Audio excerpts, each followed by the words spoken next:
Hello ವಿದ್ಯಾರ್ಥಿಗಳೇ, ಈ ಒಂದು ವಿಡಿಯೋದಲ್ಲಿ ನಾವು ನಿಮ್ಮ ಬಿಕಾಮ್ ನ 6th ಸೆಮಿಸ್ಟರ್ ನಲ್ಲಿ ಬರುವಂತಹ ಅಕೌಂಟಿಂಗ್ ಫಾರ್ ಸರ್ವಿಸ್ ಸೆಕ್ಟರ್ ನಲ್ಲಿ ಬರುವಂತಹ 5 ಮತ್ತು 10 ಅಂಕಕ್ಕೆ ಕೇಳುವಂತಹ ಪ್ರಮುಖ ಥಿಯರಿ ಪ್ರಶ್ನೆಗಳನ್ನ ಹಾಗೂ ಅವುಗಳ ಉತ್ತರಗಳನ್ನ ಡಿಸ್ಕಷನ್ ಮಾಡ್ತಾ ಹೋಗೋಣ. ಮೊದಲನೇ ಪ್ರಶ್ನೆ, explain features of double account system. So double accounting system ನ ಲಕ್ಷಣಗಳನ್ನ ಕೇಳ್ತಾರೆ. It is 2 part balance sheet, capital account, general balance sheet, original cost valuation, separate depreciation, revenue account naming. ಇನ್ನು ಸೆಕೆಂಡ್ ಪ್ರಶ್ನೆ, explain advantages and disadvantages of double account system. First advantages: capital transparency, statistical simplicity, investment clarity, asset preservation. Disadvantages: outdated valuations, inflation distortion, complex structure, omitted write-offs. ಇನ್ನು importance.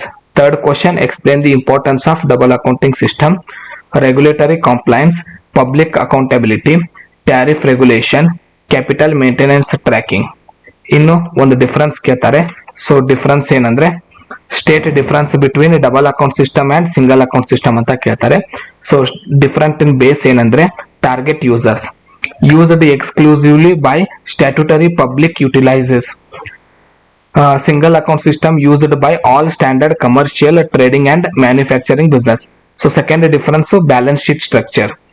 It splits into 2 parts. ಅಂದ್ರೆ double account system ಏನ್ ಮಾಡ್ತಾರೆ, 2 parts ನಲ್ಲಿ separate ಮಾಡ್ತಾರೆ. Single account system presented as a single unified balance sheet. So ಇದು separate ಆಗಲ್ಲ, single ಇರುತ್ತೆ. For example trial balance. Third difference, asset valuation. Fixed assets are always shown at their original historical cost. Fixed assets are shown at book value. Depreciation treatment. Fourth difference, depreciation treatment. Depreciation is credited to a separate fund on the liability side. In single account system, depreciation is directly deducted from the asset value. Income statement. In double accounting system, income statement divided into a revenue account and a net revenue account. In single account system, divided into trading account and profit and loss account. So these are the important difference between double account system and single account system. So total 4 ಪ್ರಶ್ನೆ ಇದೆ. Features of double account system, importance of double account system, advantages and disadvantages of double account system, ಹಾಗೇನೆ ಒಂದು difference ಇದೆ. ಈ 4ರಲ್ಲಿ ಒಂದು 5 ಅಂಕಕ್ಕೆ ಒಂದು 10 ಅಂಕಕ್ಕೆ compulsory ಪ್ರಶ್ನೆ ಬರುತ್ತೆ. ಧನ್ಯವಾದಗಳು. ಮುಂದಿನ ವಿಡಿಯೋದಲ್ಲಿ ಮತ್ತೊಂದು ಮೆಥಡ್ ನೊಂದಿಗೆ ಸಿಗೋಣ.